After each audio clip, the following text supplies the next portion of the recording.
Okay, so I'm going to introduce you to my friend Julia. I met her at my previous school before this. We actually played softball together, and she came directly from Italy to pursue education here in America. My first question is, what is the education system like in Italy? A little bit of the interview cut out, but she stated that she attended school before high school for 5 years and then high school for 5 years. What kind of high school you want to go to, because you kind of like already set to go into professionals and stuff like and work, so you need to like decide what kind of high school. So we have different types. So if you choose a liceo, it's like more like you're like more going to a university, so you can go classical studies. So you study Greek, Latin, Italian, English, like all this like old languages, or you can go scientific. And that's what I did. And there's two types of it, one with Latin and one with like kind of like computer science. And that's what I chose. And then there's like professionals like sociology. And then there's economics. And there's another one, but I don't know which one. Marketing. Marketing, okay. So I chose my high school. And then there's 5 more years of high school. But one thing I can tell you about like school back home is like strictly academic. You don't have sports. You just go to school like from 8 a.m. to like 2:30, no breaks. You have 6 hours and you study. And then after that, the free time you have, you just use it to study again. Mm-hmm. If you want to do any sports, you do it in your free time. Yeah. So like softball for you was just always your own thing. Yes, it was always in a club, never really at school. Softball, they don't really know in Italy, so it was it was a whole different thing. Yeah. But that's pretty much why I decided to come to the States. And then how old were you again when you first started school? You don't remember? Maybe like let me go back. I graduated when I was 18. 5 years less, that's 13. 3 more, 5. I was 5. Okay. I was 5. So pretty similar to what we like in the United States. Yeah, it's like 4 or 5. Yep. All right.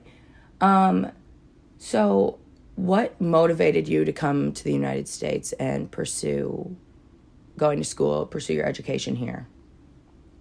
Well, since like in Italy, like the educational system is like pretty strict on academics and studying, and I saw a lot of my friends like that play softball just go into universities and then just be overwhelmed by like the amount of stuff the exams they have to study without like having any time to play softball. And I was like, no thanks.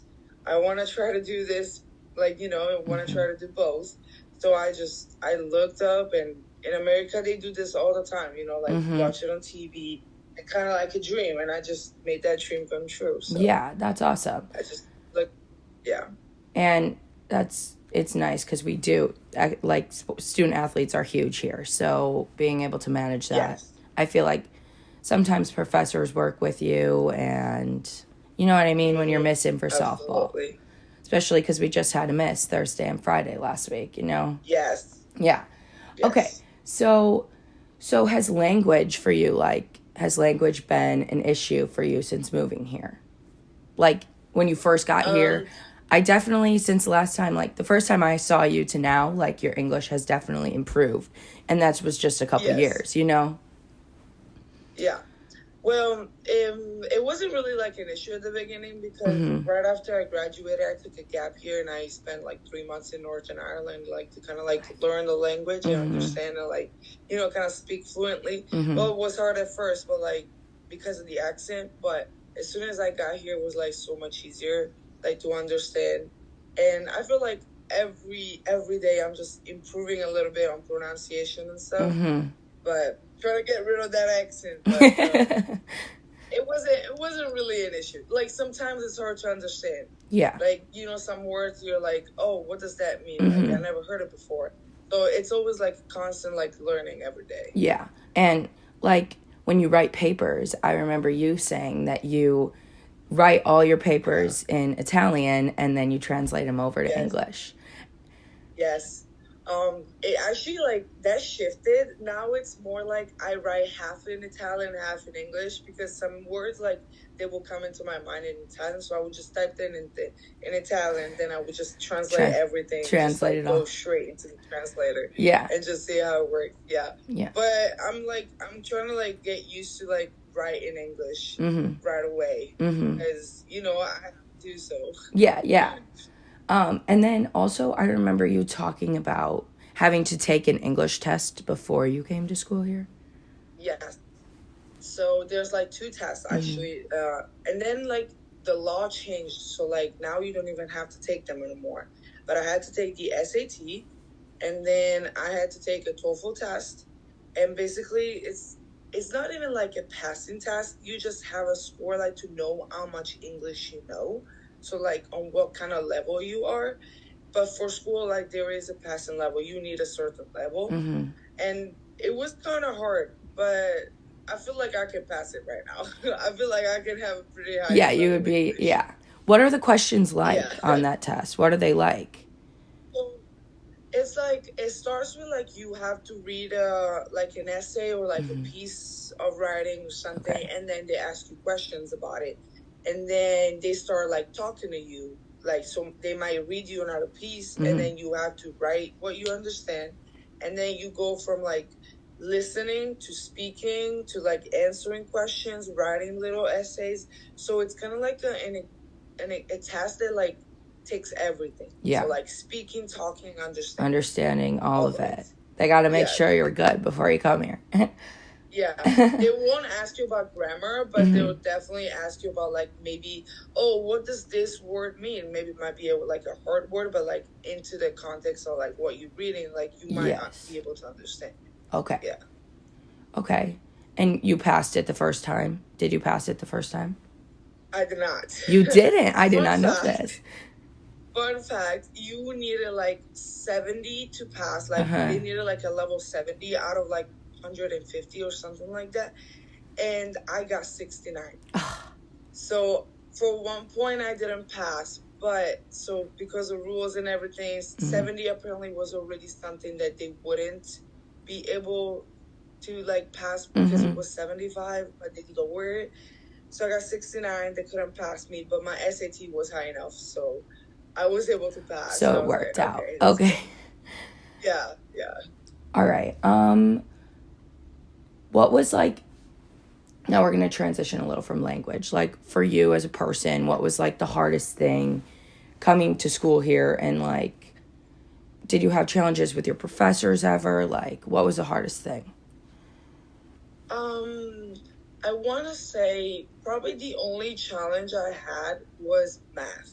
So I thought that math would, you know, like, it's universal, it's numbers, it's all this, like, symbols and everything. And then I come here and I never thought about, like, explaining math is like, so much harder, because you need to know how to say the symbols, you need to know how to say this. And I knew everything in Italian, so, like, I was like, I have no idea what the kind of language would be in English. So it was, like, all, like, starting from zero. But we got to a certain point right now, but still, like, I still don't think I know, like, that much. Yeah. I can definitely write it, but speaking math, I don't think I can. Yeah. I remember, because I remember you were good at math, like, when we went to, like, I remember if I needed a question, I would ask you, you know? Yeah. Doing math is not a problem. It's speaking math, like, you know, like, trying to make some other people understand what I'm trying to talk about. Knowing that, like, I know the knowledge, I just can't transmit it. And then. But I want to say that was the biggest. The biggest, like, change and everything. Yeah. Yeah.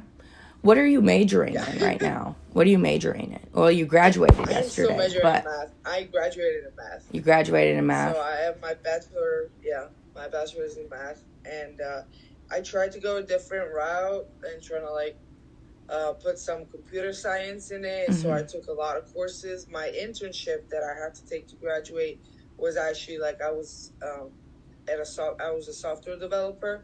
it was pretty fun, but it's definitely not what I want to do. No, yeah. So this past semester, I took business. So I'm gonna take my master in business. That's nice, and then you'll have that as like a little like extra piece. Yeah. Yeah. So I can do both. Yeah. Another question. In what ways do you think like having your Italian education has influenced you today, like at school now? Well, the system is different. Yeah. It's definitely very, very hard. Mm-hmm. Like compared to college, I feel like my high school, like my professors in high school were like very, very hard. Mm-hmm. They really don't care about you. They're like, you need to get this done. If you don't get it done, you're done. Yeah. Yeah. So, coming here, it was so much easier. Mm-hmm. It was like a lot of grace. Mm-hmm. So I was happy. I was really stressed out in high school, and now like I'm really relaxed. Maybe a little too much this year, but it was definitely like my background helped me study. Mm-hmm. Like I had a system because like I had to learn how to study in Italy, and I came here, even though like it's not the same, it just still helped me to like put something in my mind. Yeah, but you still had like study skills and everything that you could bring with you here, you know, because so do you say the professors are more personable here? Like get to know you more? Oh, yes, absolutely. Yes. And they just trying to help you here. Yeah. Back home, they just don't care. Back home, they're just trying to make sure you get your stuff done. Yes. Because I don't care, you had 104 fever, you didn't do your homework, that's a bad grade. Yes. Which, here you can just, I mean, you can kind of do what you want, you know? Exactly. Okay, so we're almost done, but I have one more question. Finally, like, what advice would you give? I guess it doesn't have to be to another Italian student, to somebody coming here that speaks a different language and is trying to learn English. Well, try not to speak your own language if you find people from your country, because that's the biggest thing. Like, if you're like committed to do this experience, don't go and just try to speak your language, because you're never gonna learn. You're never gonna you need to struggle to actually like make it easier for yourself. Mm-hmm. Like, well, we had another Italian guy this year in this school, and he relied on me a lot. And most of the times I was like, no, I'm gonna speak to you in English because you're gonna struggle. You're not gonna be able to learn. Mm-hmm. So that's what I can say. Like, you'll be fine. Just struggle a little. Just struggle and work through it, and eventually you'll be good. Yeah. Yeah. Yeah, because it gets easier. I promise it gets easier. Mm-hmm. I know. And I said, like, from the first time I met you till now, it's just, you can tell. And sometimes you still say things funny, but... Oh, yeah. All the time. It gets a good laugh out of everyone. All right. So that's pretty much it for the interview. Thank you so much. All right.